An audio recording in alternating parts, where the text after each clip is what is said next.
تو یہ گائے بیل کے تصور سے بھی مستغرق ہونے سے بدتر ہے. یہ تقویت العلماء کی ایک عبارت ہے جس کے اندر اس چیز کو وہ پیش کرتے ہیں کہ نماز میں نبی کا خیال گدھے کے خیال سے نعوذ باللہ من ذالک بدتر ہے. تو اس کی طرف اشارہ کر کے یہ ذکر کر رہے ہیں. اللہ تعالیٰ نے انبیاء علیہ السلام کو ظاہر و باطن کے علوم سے مزین فرما کر دنیا میں کہ دلوں کے حال تک بتا کے بھیجا ہے اللہ نے. یعنی رسول اللہ صلی اللہ علیہ وسلم کے سامنے عبداللہ بن ابی سلول منافقت کر رہا ہے جبکہ رسول اللہ صلی اللہ علیہ وسلم نہیں سمجھ پا رہے، لیکن ان کا عقیدہ ہے کہ دل و ظاہر اور باطن، سامنے تو ہر شخص چیز ایک نظر آ رہی ہے. کوئی بچہ کھانا کھا رہا ہے تو پتہ چل جاتا ہے یہ کھانا کھا رہا ہے، کوئی نماز پڑھ رہا ہے تو نماز پڑھ رہا ہے. اب دل کے اندر کیا ہو رہا ہے اس سے بھی ان کو علم تھا. تمام انبیاء کے بارے میں یہ بات بیان کی جا رہی ہے. انہیں دنیا میں مبعوث فرمایا تھا. اب اس کے اوپر یہ فتویٰ لکھتے ہیں اسی کتاب میں علم غیب رسول اللہ صلی اللہ علیہ وسلم کے بارے میں. یہ مسئلہ ہے کہ حضرات کرام اہل سنت کیا فرماتے ہیں اس مسئلہ میں کہ زید دعویٰ کرتا ہے کہ رسول اللہ صلی اللہ علیہ وسلم کو حق تعالیٰ نے علم غیب عطا فرمایا، دنیا میں جو کچھ ہوا اور ہوگا حق کو ابتدائے خلق سے لے کر دوزخ و جنت، یعنی ابتدائے دنیا سے لے کر جب دنیا کو خدا تعالیٰ نے تخلیق کیا تب سے لے کر دوزخ و جنت میں داخل ہونے تک کا تمام حال ان کو معلوم ہو. جمیع اولین و آخرین کو اس طرح ملاحظہ فرماتے تھے جس طرح اپنے کفت دست مبارک کو اس دعوے کے ثبوت میں آیات و حدیث و اقوال علماء پیش کرتا ہے. بکر اس عقیدے کو کفر شرک کہتا ہے. اب بکر کن کو کہا جا رہا ہے جو ان کے مخالف ہیں؟ وہ ان کو کفر اور شرک کہتے ہیں کہ حضور صلی اللہ علیہ وسلم کچھ نہیں جانتے تھے حتیٰ کہ آپ کو اپنے خاتمے کا حال بھی معلوم نہ تھا، اور اپنے اس دعوے کے اس بات میں کتاب تقویت الایمان کی عبارت پیش کرتا ہے اور کہتا ہے کہ رسول اللہ صلی اللہ علیہ وسلم کی نسبت جو یہ عقیدہ لکھے کہ آپ کو علم ذاتی تھا خواہ وہ خدا نے عطا فرمایا، دونوں طرح شرک ہے. اب اس کے جواب میں کیا لکھتے ہیں؟ زید کا قول حق و صحیح اور بکر کا زوم مردود و کبھی ہے. یعنی جو یہ عقیدہ رکھے کہ رسول اللہ صلی اللہ علیہ وسلم کو اور انبیاء علیہ السلام کو علم غیب ملا تھا وہ ٹھیک ہے، اور جو اس کے برعکس عقیدہ رکھے وہ مردود ہے. بے شک حضرت عزت عظمتہ نے اپنے حبیب اکرم صلی اللہ علیہ وسلم کو تمامی اولین و آخرین کا علم عطا فرمایا. شرق تا غرب، عرش تا فرش سب انہیں دکھایا. ملکوت السماوات والارض کا شاہد بنایا. روز اول سے روز آخر تک ما کان ما یکون انہیں بتایا. اشیاء مذکورہ سے کوئی ذرا حضور صلی اللہ علیہ وسلم کے علم سے باہر نہ رہا. علم عظیم حبیب کریم علیہ افضل صلاۃ و تسلیم ان سب کو محیط ہوا، نہ صرف اجمالاً بلکہ ہر صغیر و کبیر ہر ربط دیا. بس جو پتا گرتا ہے زمین کی اندھیریوں میں اور جو دانا کہیں پڑا ہے سب کو جدا جدا تفصیلاً جان لیا. اب یہ عقیدہ ہے ان کا. وہ کہہ رہے ہیں، ایک کہہ رہا ہے کہ جو یہ عقیدہ رکھے وہ کافر مشرک، دوسرا کہہ رہا ہے نہیں جو یہ عقیدہ نہ رکھے وہ کافر مشرک. اب خدا تعالیٰ کیا کہہ رہا ہے کہ اللہ تو کہہ رہا ہے کہ ہم نے اس قرآن کو سمجھنے کے لیے آسان کر دیا ہے کوئی نصیحت حاصل کرنے والا ہے، کوئی سوچنے سمجھنے والا، اس سے نصیحت پکڑنے والا کہ اپنے جھگڑوں کو خدا کی طرف تو لوٹاؤ کہ خدا کیا کہہ رہا ہے. جو کتاب یہ اعلان کرتی ہے کہ ایسی راہ دکھاتی ہے جو سب سے سیدھی ہے، یہ قرآن ہی ہے جو ایسا راستہ دکھاتا ہے جو سب سے سیدھا ہے. سورہ بنی اسرائیل آیت نمبر 9 کے اندر اس چیز کا ذکر ہے. ایسی یہ عظیم الشان کتاب ہے جو باطل کو نہ آگے سے آنے دے سکتی ہے نہ پیچھے سے آنے دے سکتی ہے. یعنی گمراہ بندے کو تو جگہ ہی نہیں دیتی ہے. گمراہ کی دیکھو. اور ایسی کتاب ہے جس پہ انسان کو انتہائی غور کرنا چاہیے. اگر یہ خدا کی طرف سے نازل کردہ نہ ہو تو لازماً اس میں اختلاف کثیر ہو. یعنی اس کتاب کو خدا تعالیٰ نے ریب سے اور اختلاف سے پاک رکھا ہوا ہے. اس میں کسی قسم کی کجی نہیں ہے، اس میں کسی قسم کا اختلاف نہیں ہے، تضاد نہیں ہے. اب وہ قرآن کیا کہہ رہی ہے؟ قرآن کا کھلا کھلا اعلان ہے کہ اللہ آسمانوں اور زمین کی چھپی ہوئی چیزوں کا علم صرف خدا تعالیٰ کو، اور واسطے ہے اللہ کے وَلِلَّهِ غیب السماوات والارض، کہ یہ اللہ کے واسطے ہے صرف زمین اور آسمان کا علم. اور پہلے میں جو آپ کو عبارت پڑھ کے بتا چکا ہوں، دکھا چکا ہوں آپ کی اسکرین پہ، کہ اس میں کیا کہا جا رہا ہے کہ زمین کی گہرائی کے اندر کوئی پتا بھی گرتا ہے، کہیں کوئی دانا بھی ہے، اس کا علم انبیاء علیہ السلام کو دیا جاتا ہے. اور خدا تعالیٰ کیا کہہ رہا ہے سورہ یوسف میں کہ اس کا علم صرف اللہ کو ہے، اور تمام امور کا رجوع اسی کی طرف ہے. بس تم اسی کی عبادت کرو اور اسی پر توکل کرو. پھر آگے اللہ تعالیٰ فرماتا ہے کہ جس دن خدا تعالیٰ تمام انبیاء علیہ السلام کو جمع کرے گا، پھر ان سے پوچھے گا کہ تمہیں کیا جواب ملا تھا. تو اب ہر ایک آج کو کیا جواب دیا جا رہا ہے، آج کا منکر کیا بہانے تلاش کر رہا ہے، تو اس کے اوپر انبیاء علیہ السلام کیا کہیں گے کہ ہمیں کچھ معلوم نہیں، تو ہی غیب کی باتوں سے واقف ہے. اب اللہ تعالیٰ گواہی مانگ رہا ہے، تو کیا انبیاء علیہ السلام کیا نعوذ باللہ من ذالک گواہی دینے سے باز رہیں گے کہ خدا حکم دے کہ بتاؤ کیا جواب دیا تھا؟ تو وہ آگے سے کہیں کہ نہیں خدایا تو ہی بہتر جانتا ہے، تو ہی غیب کی باتیں جانتا ہے. یہ آگے چل کے کیونکہ رسول اللہ صلی اللہ علیہ وسلم کہتے ہیں کہ میں جب اس دنیا سے وفات پا جاؤں گا تو میرے قیامت کے روز میں دیکھوں گا کہ بعض فرشتے میرے بعض لوگوں کو لے کے جائیں گے دوزخ کی طرف، تو میں کہوں گا یہ تو میرے اصحاب ہیں. تو میں وہاں پہ جواب دوں گا کہ جب خدا تعالیٰ کے نیک بندے جو عیسیٰ علیہ السلام نے کہا تھا کہ جب میں تک میں ان میں رہا ان کے اوپر نگران تھا، جب میں اس دنیا سے پردہ فرما گیا، جب خدایا تو نے میری توفی کر لی، تو اس کے بعد تو ہی نگران تھا. جب تو نے مجھے وفات دے دی، اب رسول اللہ صلی اللہ علیہ وسلم کی وفات ہو گئی ہے، اس کے اوپر ہر بندہ مانتا ہے، ورنہ کوئی جاہل قوم ہی ہوگی. عرب کے لوگوں کی جاہلیت کی ایک دلیل ہم یہی پیش کرتے ہیں نا کہ وہ اپنی زندہ بیٹیوں کو دفن کر دیا کرتے تھے. تو یہ امت خیر امت جاہل تو ہو نہیں سکتی، اور نہ ہی نعوذ باللہ من ذالک صحابہ کے بارے میں کوئی یہ بندہ سوچ سکتا ہے کہ وہ تھے کہ اپنے نبی کو جو زندہ ہے اس کو دفن کرتے. ان کی وفات ہوئی ہے اسی لیے ان کی تدفین کی گئی. تو خدا اس بات کا جب اعلان کر رہا ہے کہ وہ عرض کریں گے ہمیں کچھ معلوم نہیں، تو ہی انکا انت علام الغیوب، کہ تو ہی جانتا ہے. جب کوئی بندہ کہہ دے کہ صرف میں ہی یہ کر سکتا ہوں، تو اس کا مطلب ہے اس کے مخالف کوئی دوسرا بندہ نہیں کر سکتا. تو انبیاء اعلان کر رہے ہیں کہ صرف تو ہی اس بات سے واقف ہے. تو قرآن کو کہاں کہاں سے باطل کریں گے یہ لوگ، اور پھر دعوے ہیں کہ ہم سچے ہیں، ہم فرقہ ناجیہ ہیں، ہمارے علاوہ باطل ہیں. تو رسول اللہ صلی اللہ علیہ وسلم نے اس کی موٹی دلیل کیا پیش کی تھی؟ وہ میرے اور میرے صحابہ کے طریق پہ ہوگا. اور رسول اللہ صلی اللہ علیہ وسلم کا طریق کیا تھا؟ فَاحْكُمْ بَيْنَهُمْ بِمَا أَنزَلَ اللَّهُ، فیصلہ کرو اللہ کے نازل کردہ کلام کے مطابق.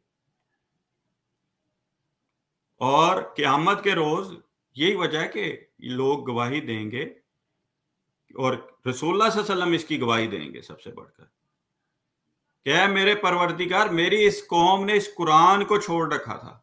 اب قرآن کو اگر دیکھ کے کوئی بندہ فیصلہ کرے تو یہ تو 2 منٹ کا معاملہ ہے جو حل ہو جاتا ہے. اتنا لڑائی جھگڑا فساد کیوں؟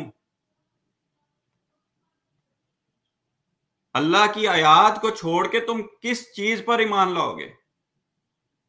پھر خدا تعالیٰ فرماتا ہے کہ اللہ کی آیتیں جب ان کو پڑھ کر سنائی جاتی ہیں تو اس کے باوجود، سن لینے کے باوجود بھی جو لوگ غرور اور ضد کرتے ہیں تو ایسے لوگوں کے لیے خدا تعالیٰ نے دکھ دینے والے عذاب کی خوشخبری سنانے کا حکم دیا۔ اور جو منکرین قرآن ہوتے ہیں، جو منکرین ہوتے ہیں، جب ان کے سامنے اللہ کی واضح آیات پڑھی جاتی ہیں تو اس کی ہنسی اڑاتے ہیں۔ ایسے لوگوں کے لیے ذلیل کرنے والا عذاب ہے، عذاب المہین کے نام سے خدا تعالیٰ نے عذاب تیار کر رکھا ہے۔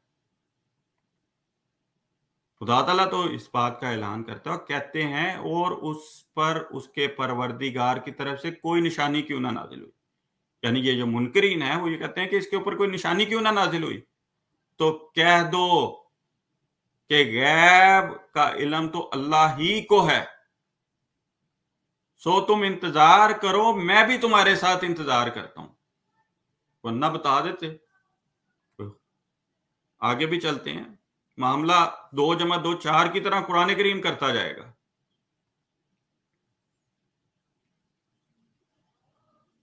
میں تم سے یہ کہتا ہوں، سورہ ہود کے اندر اس بات کا اعلان ہے، اور نہیں کہتا میں تم سے کہ نزدیک میرے خزانے اللہ کے ہیں، اور نہیں جانتا میں غیب کو۔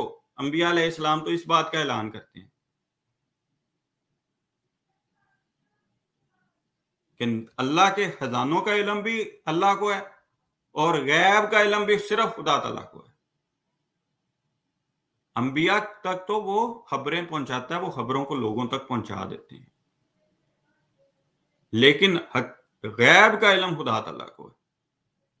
اگر آپ تک کوئی بندہ خبر پہنچا دے اور آپ کو کہے کہ اس کو آگے پہنچا دو، تو اس سے یہ نہیں ہوگا کہ آپ کو علم غیب مل جائے گا۔ عالم الغیب خدا تعالیٰ کی ذات ہی رہے گی، اور انبیاء کے ذمہ صرف یہی کام ہے کہ بات کو کھول کر پہنچا دو۔ اللہ ہی ہے جس نے زمین اور آسمان کو پیدا کیا ہے، جس دن اس کے بارے میں کہا فیصلہ کر دیا جائے گا، سور پھونک دیا جائے گا، اس کے بارے میں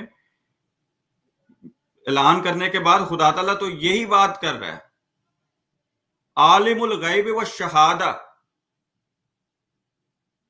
کہ وہی پوشیدہ اور ظاہر کا جاننے والا ہے۔ سورہ انعام کے اندر خدا تعالیٰ یہ اعلان کر رہا ہے۔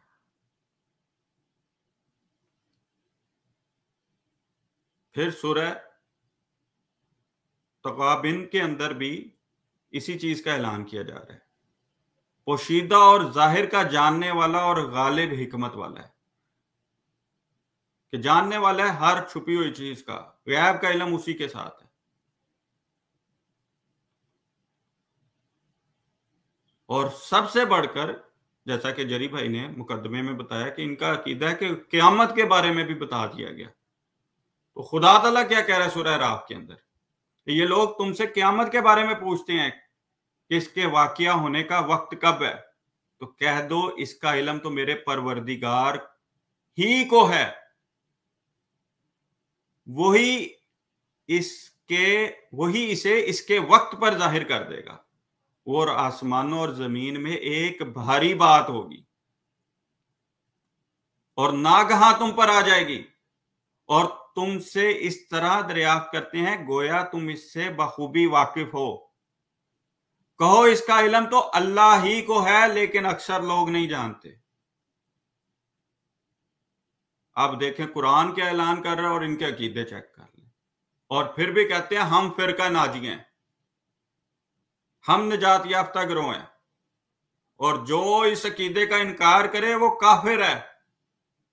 اور اس عقیدے کو پیدا کرنے والا کون تھا ان کے مطابق؟ جو شروع میں نے عبارت پڑھ کے سنائی تھی کہ ان کے مطابق انگریزوں نے اس کو پیدا کیا، جبکہ قرآن 1400 سال پہلے سے اس بات کا اعلان کر رہا ہے کہ یہ لوگ تم سے قیامت کے بارے میں پوچھ رہے ہیں، تو الزام حقیقتاً یہ انگریزوں کو بہانہ بنا کے خدا تعالیٰ کو بھی یہ تنقید کا نشانہ نعوذ باللہ من ذالک بنا رہے ہوتے ہیں۔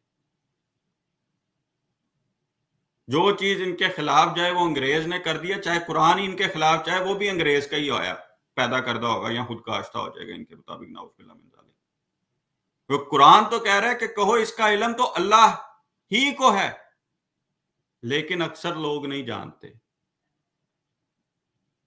اور عقیدہ رکھتے ہیں کہ قیامت کا علم بھی اللہ تعالیٰ نے دے دیا، نعوذ باللہ من ذالک۔ صحیح بخاری کے اندر ہے، حضرت عائشہ پہ جب الزام لگتا ہے، جس کی برات کا اعلان خدا تعالیٰ سورہ نور کے اندر کرتا ہے، وہاں پہ بھی ہے رسول اللہ صلی اللہ علیہ وسلم نے اپنی بیوی کو جدا کرنے کے سلسلے میں مشورہ کرنے کے لیے حضرت علی بن ابی طالب، حضرت اسامہ بن زید رضی اللہ عنہ کو بلایا، کیونکہ وہی اس سلسلے میں اب تک، وہ اس سلسلے میں لکھتے ہیں کیونکہ وہی اب تک نہیں آئی تھی، اگر تو غیب کا علم عطا کر دیا گیا تھا، وہی کی ضرورت کیا رہ جاتی ہے پھر بار بار۔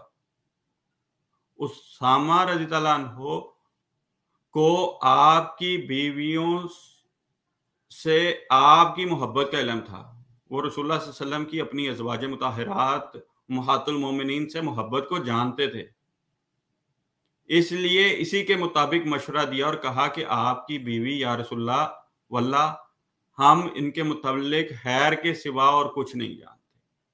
حضرت علی نے کہا کہ یا رسول اللہ، اللہ تعالیٰ نے آپ پر کوئی تنگی نہیں کی، عورتیں ان کے سوا بھی بہت ہیں، آپ اپنی باندی سے باقی لوگوں سے بھی دریافت کر لیں۔ پھر انہوں نے دریافت کیا تو انہوں نے کہا کہ صرف بعض دفعہ سستی ہو جاتی ہے، اس کے علاوہ اور کوئی نہیں ہے، کہ آٹا گوندھ کر سو جاتی ہیں تو بکری کھا جاتی ہے، اس کے علاوہ آج تک ہم نے ان میں کبھی کوئی عیب نہیں دیکھا۔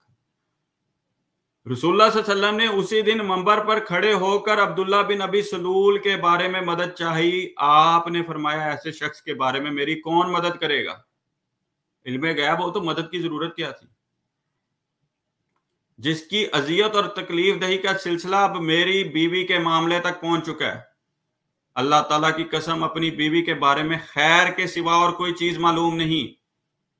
پھر نام بھی اسی معاملے میں انہوں نے ایسے آدمی کا لیا جس کے متعلق بھی میں خیر کے سوا اور کچھ نہیں جانتا، خود میرے گھر میں جب بھی وہ آئے میرے ساتھ ہی آئے۔ اور صحابہ کھڑے ہوئے کہ ہم آپ کے ساتھ ہیں۔ یہ ہوتی ہے مان علیہ و صحابے کی مثال، وہ کھڑے رہتے ہیں ساتھ۔ لوگوں کا کام ہوتا ہے الزام تراشیاں کرنا، الزام آتے ہیں ختم کر دیتا ہے خدا تعالیٰ، حق کو واضح کر دیتا ہے۔ اب اس چیز میں دوسری طرف اب بخاری کی ایک اور مثال ہے جس سے یہ چیز کا اندازہ لگایا جا سکتا ہے کہ آن رسول صلی اللہ علیہ وسلم عالم الغیب نہیں تھے، خدا تعالیٰ جتنی بات بتاتا تھا اتنی بات کو ہی آگے بیان کرتے تھے، اور اسی وجہ سے وحی آتی ہے۔ 1 مہینے کا عرصہ اس واقعے کے لیے ہے کہ 1 مہینے تک توبہ استغفار کرتے ہیں، خدا سے مدد چاہتے ہیں، پھر جا کے خدا تعالیٰ وحی کے ذریعے سے اس معاملے کو کھولتا ہے۔ ہاں حضرت صلی اللہ علیہ وسلم ہجرت کے بارے میں کہتے ہیں کہ میں نے خواب میں دیکھا کہ مکے سے ایسی سرزمین کی طرف ہجرت کر کے جا رہا ہوں جہاں بکثرت کھجوروں کے باغات ہیں، میرا ذہن یمامہ یا ہجر کی طرف گیا، لیکن وہ تو مدینہ یثرب نکلا۔ یہی واقعہ سنن ابن ماجہ میں بھی درج ہے۔ پھر رسول اللہ صلی اللہ علیہ وسلم کی ایک روایت ہے جس سے انتہائی آسانی سے اندازہ ہو سکتا ہے، سنن ابن ماجہ میں ہی ہے کہ رسول اللہ صلی اللہ علیہ وسلم کے ساتھ ایک کھجوروں کے باغ میں سے حضرت طلحہ بن عبید اللہ کے ساتھ یہ ہے کہ وہ گزر رہے تھے، یہ ان سے درج ہے، ان سے روایت ہے۔ تو وہ صحابہ رسول اللہ صلی اللہ علیہ وسلم کے ساتھ گزر رہے تھے تو آپ نے دیکھا کہ لوگ کھجوروں کو پیون لگا رہے ہیں۔ رسول اللہ صلی اللہ علیہ وسلم نے فرمایا یہ لوگ کیا کر رہے ہیں؟ غیب کا علم تھا تو سوال نہیں بنتا، سوال کر رہے ہیں۔ میں نے کہا نر درخت سے لے کر مادہ درخت کے اندر رکھ رہے ہیں۔ رسول اللہ صلی اللہ علیہ وسلم نے فرمایا میرے خیال میں تو اس کا کوئی فائدہ نہیں۔ صحابہ کرام کو یہ ارشاد معلوم ہوا تو یہ کام چھوڑ کر درختوں سے اتر آئے۔ نبی صلی اللہ علیہ وسلم کو اس کی اطلاع ہوئی تو فرمایا یہ تو میرا خیال تھا۔ اب کیا ہوا کہ اس سے کچھ اگلے سال فصل کم ہوئی، بعد میں پتہ چلا کہ رسول اللہ صلی اللہ علیہ وسلم تک خبر پہنچی تو انہوں نے کہا یہ تو میرا خیال تھا، اگر اس سے فائدہ ہوتا ہے تو کر لیا کرو، میں تو تم جیسا ہی انسان ہوں اور خیال غلط بھی ہو سکتا ہے۔ جہاں پہ ذاتی رائے کی بات کی وہاں پہ کہا کہ ممکن ہے تجھ سے بھی کمی بیشی ہو جائے۔ صحیح بھی ہو سکتا ہے اور غلط بھی ہو سکتا ہے، لیکن جس مسئلے میں تمہیں یوں کہوں کہ اللہ نے فرمایا ہے تو میں اللہ پر کبھی جھوٹ نہیں بولوں گا۔ تو علم غیب کی تو یہاں پہ خدا تعالیٰ کا نبی خود وضاحت کر رہا ہے کہ میں صرف خدا تعالیٰ کی وحی کو بیان کرنے میں کبھی جھوٹ نہیں بولتا، غلطی نہیں کھاتا۔ جہاں پر میری ذاتی رائے ہے، اگر علم غیب ان کو اس طرح سے جس طرح سے یہ عقائد رکھتے ہیں پتا تھا تو پھر تو غلطی کی گنجائش ہی نہیں رہتی۔ مجھے پتا ہے کہ اگلے لمحے آپ نے کیا کرنا ہے تو میں آپ غلطی کی گنجائش رکھوں گا، کیونکہ ظاہر و باطن کا علم جانتے ہیں ان کے مطابق تو انبیاء علیہ السلام اور رسول اللہ صلی اللہ علیہ وسلم سب سے بڑھ کر۔ تو قرآن اور حدیث تو ان کو ٹھوکریں مار رہا ہے، جگہ جگہ پہ ان کے خلاف کھڑا ہو رہا ہے۔ تو یہ اور بھی طرح سے دوسری روایت میں ہے کہ اگر تمہارے دین کا معاملہ ہو تو میری طرف رجوع کیا کرو، دنیاوی معاملات میں تم بہتر فیصلہ کر سکتے ہو۔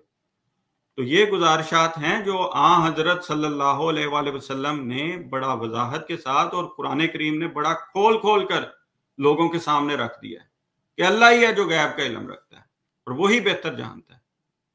اب اس ساری بات کے بعد کسی کے لیے کوئی مشکل، کوئی ابہام رہ جاتا ہے؟ وما علینا الا البلاغ المبین۔ جزاک اللہ۔ جی جزاک اللہ انیس بھائی، ماشاءاللہ بڑی تفصیل سے آپ نے اس بات پہ روشنی ڈالی ہے، اللہ تعالیٰ آپ کو جزائے خیر دے۔ ہمارے ساتھ بشیر خان صاحب موجود ہے جی، السلام علیکم ورحمۃ اللہ۔ وعلیکم السلام۔ جی بشیر خان صاحب، آپ نے وعدہ کیا تھا کہ آپ اگلی میری اسٹریم جو ہوگی اس میں آپ آئیں گے اور اس پہ آپ بات کریں گے، آپ اپنے وعدے کے موافق آگے ہیں، جزاک اللہ۔ جی جناب۔ ایک منٹ۔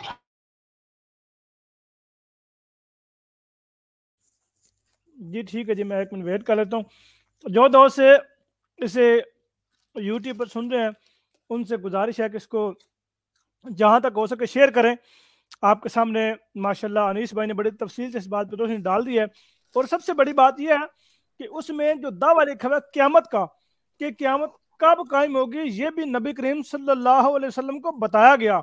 اب اس ضمن میں آپ کے سامنے بخاری کی روایات بھی رکھوں گا اور آپ سے پوچھوں گا کہ یہ روایات کیا ہیں اور اس کتاب میں لکھی اس بات کا کیا جواب ہے۔ جی بشیر صاحب۔ جی میرا یہ لکھا ہوا ہے، ان کا نام فتح اسلام صاحب۔ تو جو بھی ان کا نام ہے فتح اسلام صاحب سے میرا پھر یہ ایک سوال ہے جو انہوں نے یہ سارا دکھایا ہے بڑی وضاحت کے ساتھ اور بڑا اسکرین بھی زوم کر کے۔ تو میرا فتح اسلام صاحب سے سوال ہے کہ پھر آپ قرآن پاک کی اس بات پہ یقین کرتے ہوئے اور احادیث مبارکہ کی ان باتوں پہ یقین کرتے ہوئے پھر آپ بھی احمدیت چھوڑ دیں، کیونکہ جو دو باتیں میں آپ کو بتانے لگا ہوں وہ تو آپ ہی کی کتاب میں لکھی ہوئی ہیں اور آپ ہی کے مرزا صاحب نے لکھی ہوئی ہیں۔ ان میں سب سے پہلی یہ ہے کہ انہوں نے ایک ملازمہ سے پوچھا کہ تم نے اپنے گھر کی صفائی کر لی ہے؟ تو ملازمہ نے آگے سے جواب دیا کہ جی حضور اچھے طریقے سے کر لی ہے۔ تو انہوں نے ان کے بیٹے نے لکھا ہے کہ حضور نے فرمایا کہ وہ جو دیوار کے پار وہاں پہ گند پڑا ہوا ہے تو پھر اس کو وہاں پہ لے کے گئے۔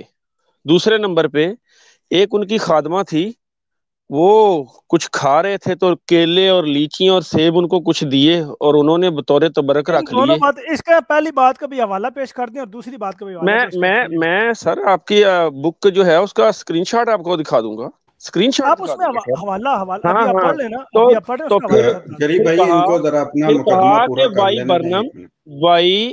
وائی برنم دے دو۔ اپنی جو بیگم تھی، اپنی جو میں بڑے اچھے طریقے سے نام لوں گا، اپنی جو بیگم صاحبہ تھیں جو آپ کی ام المومنین ہیں، ان کو کہا کہ اس کو وائی برنم دے دو، یہ رحم میں لگانے والی دوائی ہے۔ تو ان کو کیسے پتا چلا کہ اس کو رحم میں درد ہے؟ یہ بتائیں مرزا صاحب۔ چلے میں ان دونوں جگہ پہ فتح اسلام صاحب سے میرا سوال، میں ہی بول رہا ہوں سر، میں ہی بات کر رہا ہوں۔ ان دونوں حوالوں میں کسی جگہ پہ حضرت مسیح موعود علیہ السلام نے یہ دعویٰ کیا ہے کہ میں عالم الغیب ہوں؟ انہوں نے نہیں، ان کے بیٹے نے لکھا کہ وہ عالم الغیب تھے۔ ان کے بیٹے نے کہیں دعویٰ کیا کہ حضرت مسیح موعود علیہ السلام عالم الغیب ہیں؟ بالکل دعویٰ دکھائیں سر، عبارت دکھائیں، میں ابھی آپ کے ہاتھ پہ بیعت کروں گا، چلیں۔